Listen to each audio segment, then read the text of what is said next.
The Last of Us has been a big hit. Now, I could have made that same statement about 10 years ago when the game came out, a game that shaped me personally and my perspective on video games and what the form is capable of. And honestly, my perspective on art and how it deals with these fraught, tense issues of ambivalence and deception.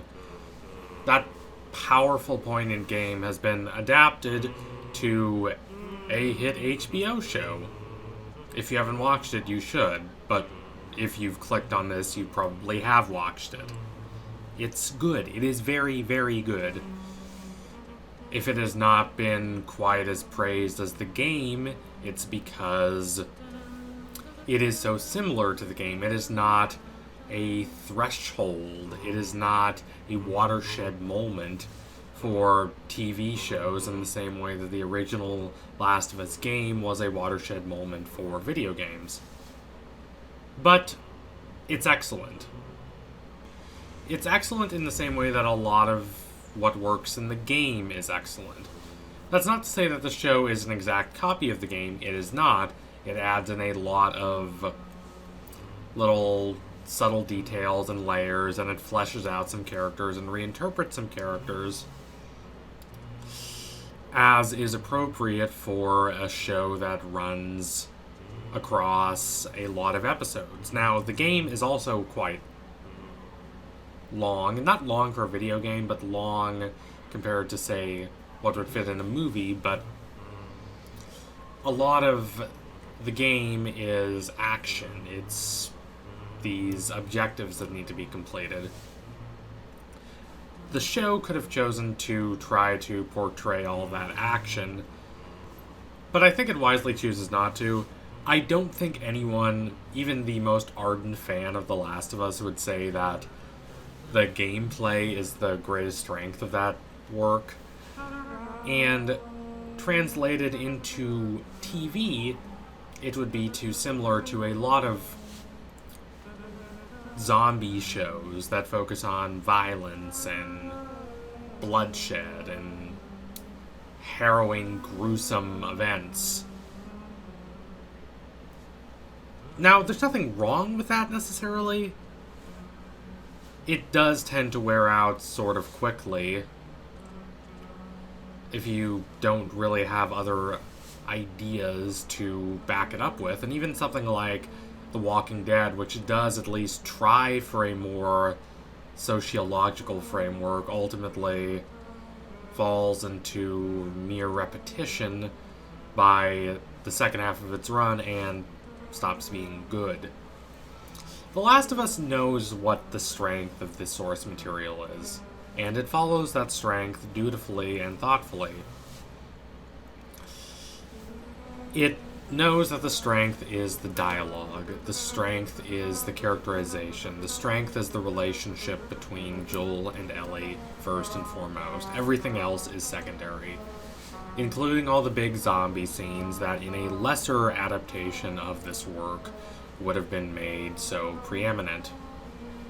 It is about trying desperately to hold on to a sense of connection, a connection that provides a sense of meaning and purpose in a time when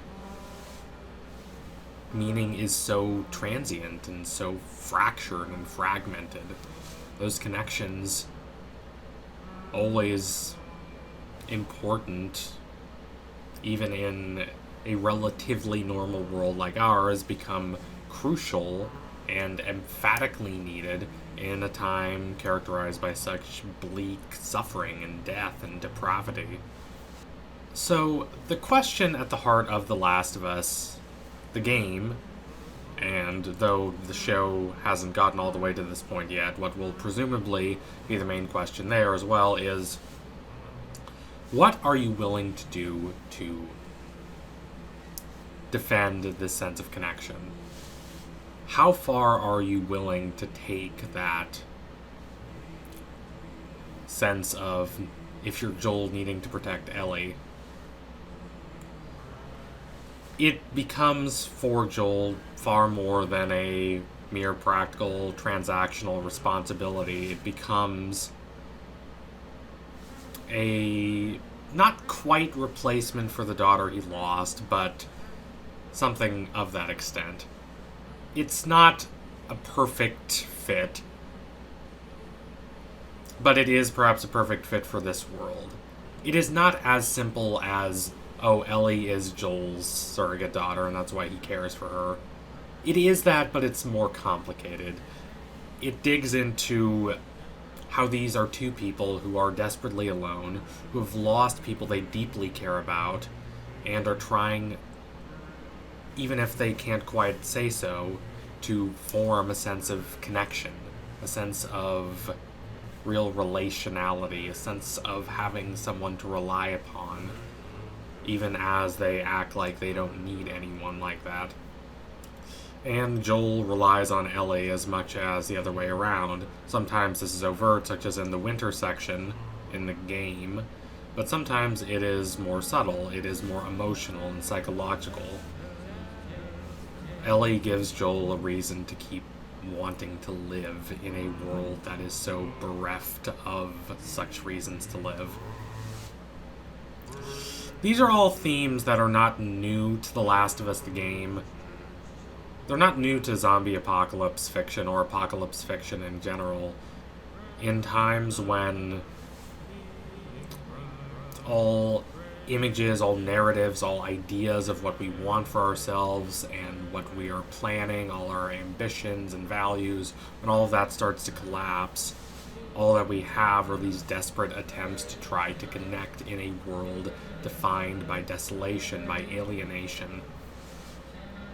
Cormac McCarthy's The Road, which is not the only inspiration for The Last of Us the game, but is one of the most evident, not just plot-wise, but tonally, is explicitly about how that sense of connection, as fraught and imperfect as it can be, is the greatest defense against the nihilism that otherwise seeps in a fractured, dissolute world where it is so easy to either become depraved and violent and completely immoral, or otherwise to just completely lose the will to live. But what The Last of Us pushes even more so than The Road, even more than McCarthy there, is this moral problem of, can you also become depraved in trying to maintain that sense of connection? A very understandable concern, and yet one that can cause a lot of suffering.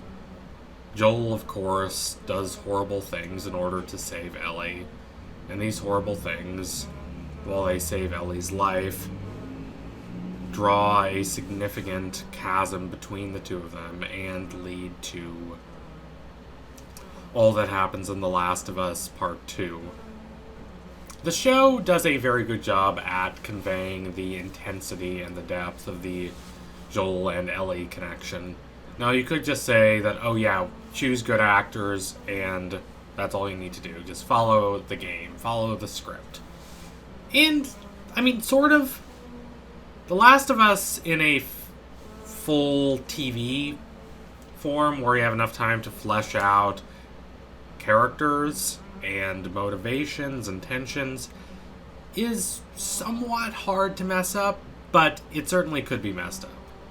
So I appreciate how they not only didn't mess it up, but are doing a lot to draw more attention to this relationship, like you need to do in something like a TV show, which is fundamentally different than a game in that you are far less focused on what in the game would be the gameplay, these ordinary actions that do establish a sense of connection between Joel and Ellie.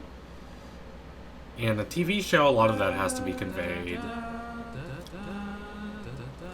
more overtly, perhaps, through interactions or through simple moments together, and the show does a good job of this.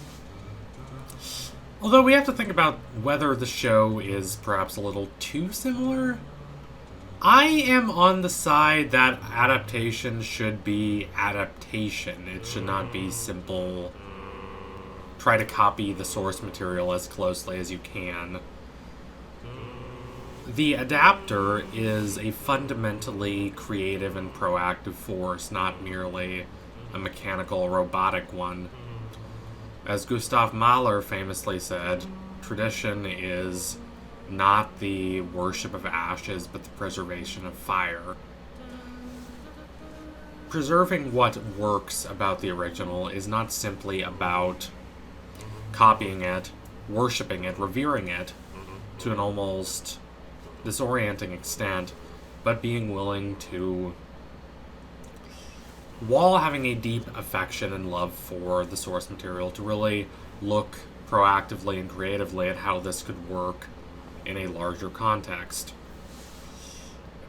Honestly, I'm a little disconcerted at how fans tend to view this adaptation process so mechanically. If it is in line with what they know, it's good. If it's not, it's bad. People came up with so many reasons, many of them rather inane, to dislike that Lord of the Rings show when it came out last year. And, well, you could say the show wasn't perfect, and it's not. No show is. That show actively is trying to do something different. It is trying to look at all of these, not just plot points and thematic threads, but the overall world, the overall image, the overall aesthetic of what Tolkien's world is, what it really means, what the significance of that is. Looking at everything from Gustav Klimt to the Pre-Raphaelites to try and create a distinct vision for the show. It is building off source material while also trying to do something different, and I respect that. On the other hand, people seem to absolutely adore House of the Dragon, which, is fine. It's not a bad show, but it really feels like HBO was like, okay, let's just give people exactly what they wanted about Game of Thrones to try and wash away the stench of the last 2 seasons, and they did, and it worked. But honestly, that feels a little pandering, a little patronizing. It's just a very sped up, almost herky-jerky version of Game of Thrones. All the plotting and politics are there, but a lot of the character depth is not given enough time. The show is just going from one big moment to the next, which is a big reason why I think Game of Thrones stopped being quite as good as it was. I don't think the underlying problems have been fixed. Now, I'm not trying to make this about completely different shows than The Last of Us. I'm just saying that I think as a fandom we could do a lot with being more open to renovation, to reinterpretation. We can argue about whether reinterpretation is good or not, but at least it's interesting. At least it's more than simply giving people what they liked about the original. Now, The Last of Us show absolutely does give people what they like about the original, and it adds enough to the original that it is not simply copying. But does it quite do what T.S. Eliot says that works following in a tradition should do? As in, they should learn from that tradition, they should absorb the values and the techniques and the perspectives of that tradition to go beyond the individual narrow perspective into a broader, more comprehensive sense of artistry, while also changing and transforming that tradition, both because of their own personal will and because of the techniques and ideas that come about in different eras. So there is that sense of constant transformation. I'm not quite sure The Last of Us gets there. Now, for a lot of people, that's not a problem. The show gives exactly what they wanted. And yeah, it does. And The Last of Us is a masterpiece. So a show taking so heavily from that game while doing a few expansions here and there is also going to be a masterpiece. But I hope as the show goes into future seasons, if it does get that chance, I hope that it goes a little bolder, a little more experimental. So anyway, thank you all for watching. If you liked yourself today, don't forget to like, comment, and subscribe. Donate to my Patreon if you can, and you want to see more videos just like this one. What do you think of The Last of Us? Sound off in the comments. I want to hear your opinions. Anyway, tune in soon for next analysis. It will be coming soon. Thank you all again. Adios, comrades.